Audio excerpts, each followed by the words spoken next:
চলো বোর্ডে চলো তো, চলো চক নাও। শোনো, এই যে 8-এর ঘর নামতাটা লেখো তো। 8টা ঠিক করে লেখো, ঠিক করে লেখো, একটু লম্বা করে দাও, গোল হয়ে যাচ্ছে সার্কেলের মতো। হ্যাঁ, পরে পরে লেখো, আমি আবার শুনবো, সবাই শুনবে। সুন্দর করে লেখো তো 8-এর ঘর নামতা।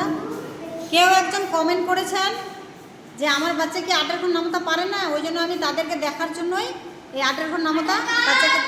ইয়েস, লেখো। হুম, করো, ঠিক করে লেখো। আর বলো, 8-4-এ ইয়েস। তারপরে হ্যাঁ, একটু সুন্দর করে লেখো। ইয়েস ইয়েস, বড় করে লেখো না, 5টা ঠিক করো।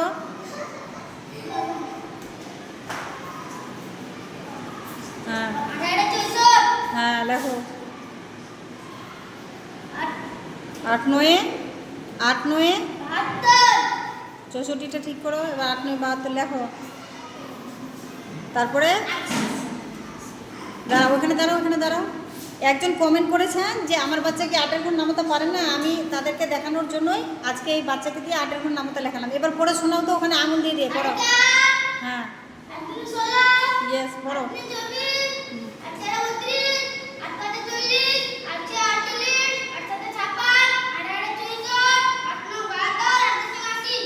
বাহ, ভেরি গুড।